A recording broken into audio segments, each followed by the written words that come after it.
Selamat siang, saya Dr. Diani Adrina, dokter spesialis gizi klinik. Saya berpraktek di Rumah Sakit Pusat Pertamina, Kebayoran Baru, Jakarta Selatan, dan Rumah Sakit Siloam Asri Duren 3, Jakarta Selatan.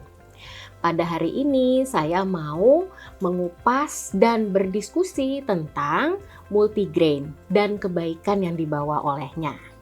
Yuk kita mulai.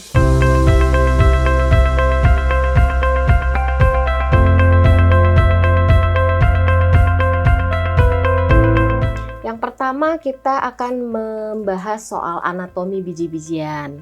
Di dalam biji-bijian itu ada yang namanya endosperma, ada yang namanya dedak atau kulit ari, dan ada juga yang namanya lembaga atau inti. Nah, pada inti ini adalah satu area di mana yang ketika tanaman tersebut ditanam, dia yang akan bertumbuh. Nah, dia mempunyai serat yang cukup tinggi, juga mempunyai antioksidan, vitamin B, vitamin E, dan berbagai vitamin lainnya. Kalau yang ada di tengahnya bagian yang memenuhi daripada bulir, itu namanya endosperma. Endosperm ini dia mempunyai karbohidrat yang paling banyak di antara baik itu inti, endosperma atau kulit ari sendiri.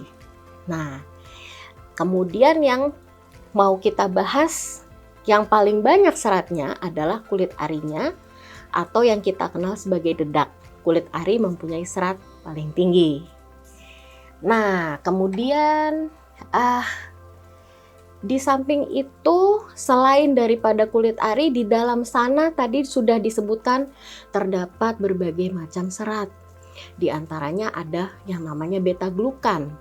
Beta-glukan adalah serat larut yang akan membentuk gel dan kemudian dia menghambat penyerapan daripada kolesterol dan gula. Mengapa begitu? Karena dengan adanya serat yang tinggi, makanan tersebut menjadi lebih lambat diserap. Dia akan stay lebih lama di dalam lambung dan memberikan rasa kenyang yang lebih awet. Nah, itu kelebihan untuk menjaga berat badan. Lalu untuk menurunkan kolesterol seperti yang tadi disebutkan bahwa dia dihambat penyerapannya sehingga tidak disimpan di dalam tubuh dan menjadi kolesterol darah. Selanjutnya, mencegah diabetes mellitus juga salah satunya dengan cara menghambat penyerapan gula. Jadi dapat dilihat bahwa kebaikan dari multigrain pada satu biji daripada bulir mengandung serat larut dan tidak larut. Yang kedua mengandung protein, vitamin B, vitamin E, juga beta-glukan daripada oat. Kemudian adanya antioksidan, magnesium, zinc dan fosfor. Jadi bayangkan, satu bulir saja sudah mempunyai begitu banyak kebaikan. Bagaimana bila bulir-bulir lainnya kita gabungkan, kita tentu mendapatkan lebih banyak lagi kebaikan. Dan jika produk dapat mengemas banyak dari biji-bijian atau kacang-kacangan dan gandum sekaligus atau bisa disebut sebagai multigrain, itu saya sangat rekomendasikan untuk dikonsumsi secara rutin setiap hari. Karena nutrisi yang terkandung di dalamnya memiliki banyak manfaat bagi tubuh kita. Labu kuning. Labu kuning itu familiar dan dapat ditemukan di mana saja, namun jarang yang mengkonsumsinya. Nah, kebaikannya apa saja? Karena di dalam labu kuning terdapat zat beta-karoten atau dikenal sebagai provitamin A. Terus terkandung vitamin C, kalium, tembaga, mangan, juga zat besi. Nah, beta-karoten ini apa sih? Beta-karoten adalah antioksidan yang sangat diperlukan oleh tubuh. Vitamin A atau provitamin A itu juga merupakan kandungan daripada labu kuning yang penting untuk kesehatan mata, di mana dia akan menyebabkan mata kita lebih mudah beradaptasi dari terang terhadap gelap dan dari ruangan gelap ke ruangan yang terang. Nah, fungsi-fungsi seperti ini didapatkan karena efek daripada provitamin A atau kita kenal sebagai beta karoten tadi. Di samping itu juga dia memberikan manfaat yang baik pada kulit dan fungsi pada persyarafan. Manfaat beta karoten untuk kesehatan tubuh.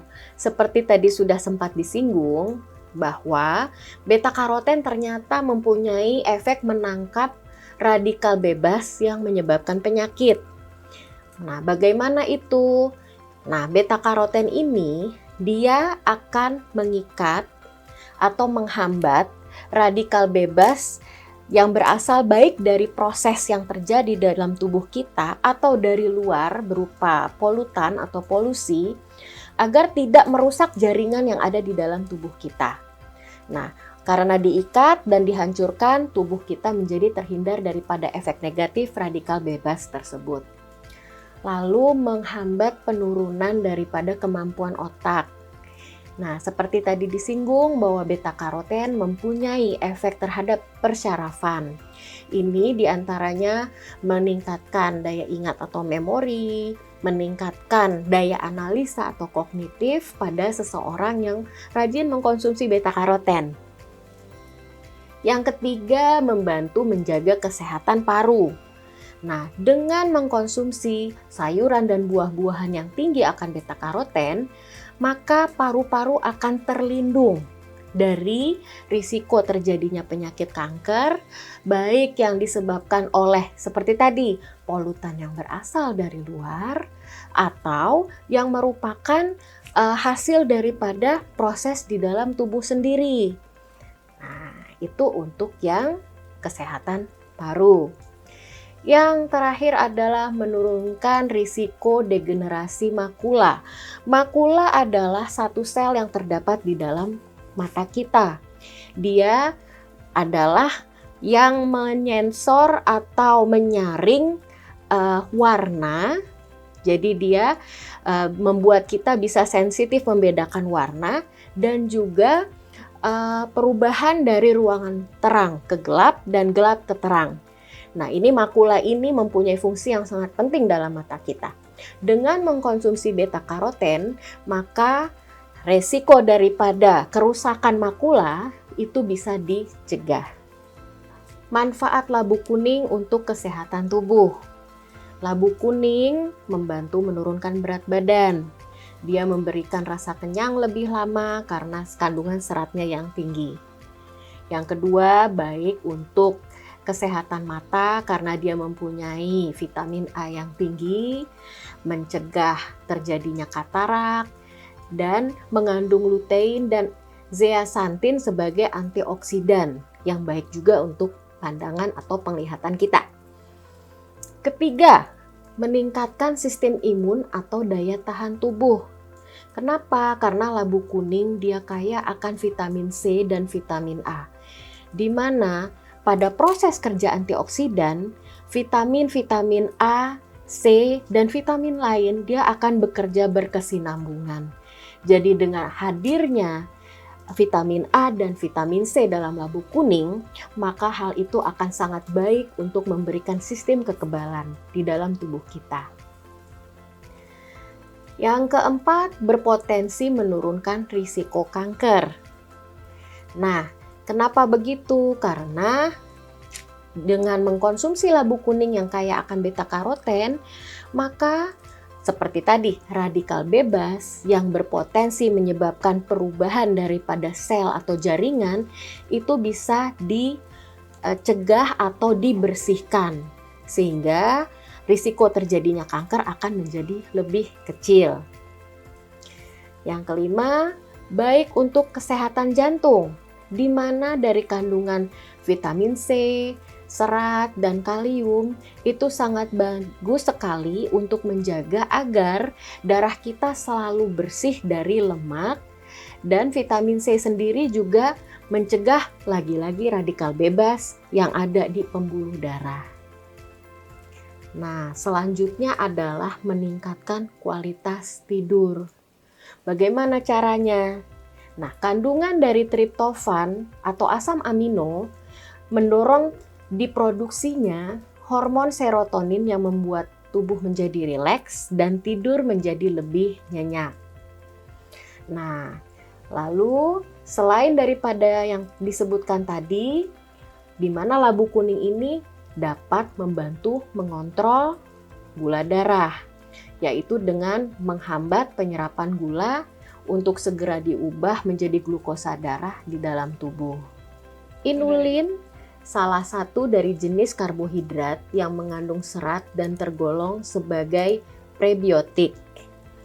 Nah, inulin ini bisa ditemukan di dalam sayuran seperti bawang merah, bawang putih, sawi, juga di dalam buah seperti pisang, juga pada gandum.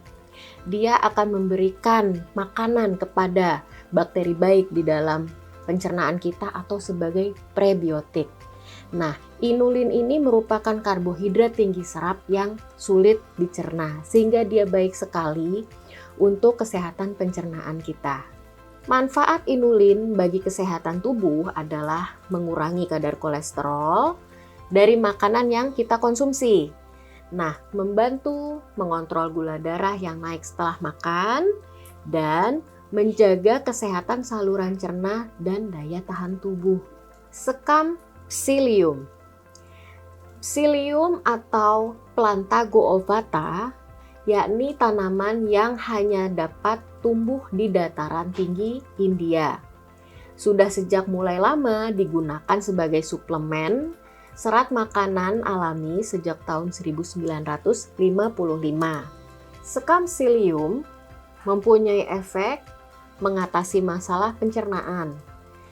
Dengan adanya serat larut di dalamnya sebanyak 70% dan serat tidak larut sebanyak 30% yang berguna sebagai laksatif dan baik untuk memperlancar pergerakan usus agar kembali menjadi normal. Manfaat sekam psyllium untuk kesehatan yang pertama, mengatasi masalah pencernaan. Hal ini karena terdapat serat larut air sebanyak 70% dan serat tidak larut 30% yang berguna sebagai laksatif yang baik untuk melancarkan pergerakan usus agar kembali normal. Nah, yang kedua, menurunkan kolesterol. Mengurangi LDL atau kolesterol jahat namun tidak mengurangi jumlah HDL atau kolesterol baiknya. Mencegah diabetes sehingga perlindungan terhadap gula darah agar tetap stabil. Yang keempat, mengurangi tekanan darah, yaitu dengan cara meredakan ketegangan pada pembuluh darah dan arteri jantung. Dan yang terakhir adalah mencegah obesitas. Daun kelor atau bubuk daun kelor. Kelor atau murunggai adalah jenis tumbuhan dari suku Moringaceae. Familiar dengan disebut moringa. Terdapat vitamin A, kalsium, zat besi, kalium, serat, juga 46 jenis antioksidan, 36 senyawa antiinflamasi atau anti peradangan, 20 jenis asam amino, vitamin A, vitamin B, B1, B2, B3, B6, vitamin C, dan vitamin E. Betapa beragam yang terdapat di daun kelor ini. Manfaat daun kelor untuk kesehatan tubuh. Yang pertama, bantu mencukupi nutrisi tubuh kita. Yang kedua, kaya akan antioksidan. Yang mana antioksidan tadi melindungi tubuh dari radikal bebas. Yang ketiga, membantu menurunkan gula darah sehingga memberi perlindungan agar gula darah tetap stabil. Yang keempat, membantu meredakan peradangan. Kandungan isothiocyanat atau zat anti peradangan sangat membantu peradangan yang terjadi di dalam tubuh. Nah, si daun kelor ini dia mempunyai zat isothiocyanat ini dengan kandungan yang cukup tinggi sehingga bagus untuk meredam peradangan yang terjadi. Nah, yang kelima adalah menurunkan kolesterol yang berpotensi menjadi dislipidemia, induk daripada penyakit jantung akibat naiknya kadar kolesterol dan trigliserida di dalam tubuh. Yang keenam, melindungi tubuh dari keracunan arsen. Pada penelitian yang dilakukan kepada hewan, di sini ternyata didapatkan efek melindungi tubuh dari keracunan arsen yang bisa saja masuk melalui makanan atau minuman. Nah, efek daripada daun kelor ini melindungi subjek dari keracunan arsen. Nah, selanjutnya yang ketujuh, memperlambat pertumbuhan sel kanker. Memperlambat pertumbuhan sel kanker ini juga merupakan salah satu manfaat daripada daun kelor dan membantu sehingga kemoterapi menjadi lebih efektif. Dan yang kedelapan, berpotensi mengatasi infeksi bakteri, yaitu dengan cara memusnahkan bakteri, terutama bakteri yang berjenis gram positif. Jadi dia mempunyai efek antimikrobiota atau antimikrobial. Berikutnya adalah malt. Di dalam malt terdapat vitamin B dan vitamin E, serat yang tinggi, mengandung gizi dan mineral, mengandung mangan, tembaga, dan seng. Nah, di mana mangan, tembaga, dan seng ini merupakan mineral-mineral yang penting bagi tubuh kita. Nah, salah satunya nih, fungsi tembaga, dia bisa membantu membentuk sel darah merah bersama dengan zat besi. Dia akan mengaktifasi penyerapan daripada zat besi sehingga besi dapat berikatan dengan globulin dan membentuk sel darah merah. Menjaga kesehatan tulang, pembuluh darah, syaraf, dan fungsi kekebalan. Itu fungsi tembaga. Lalu kalau mangan, dia bersifat antioksidan kuat yang mengurangi risiko penyakit degeneratif seperti hipertensi, diabetes, dan penyakit degeneratif lain. Juga mengurangi efek peradangan dan berperan dalam regulasi glukosa di dalam tubuh kita. Zinc. Zinc adalah salah satu mineral yang penting. Dia membantu meningkatkan sistem kekebalan, mempercepat penyembuhan luka, dan juga menyembuhkan dan mengaktifasi indera, perasa, dan penciuman kita.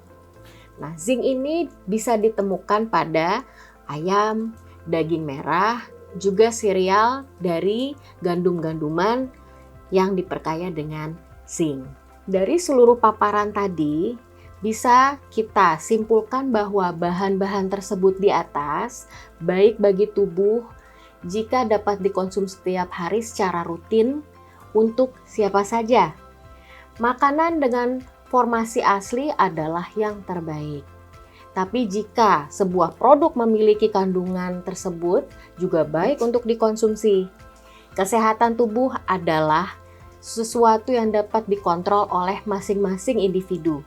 Dan asupan yang dikonsumsi adalah faktor utama yang berperan pada kesehatan tubuh itu sendiri. Mganik Multigrain yang alami lebih baik.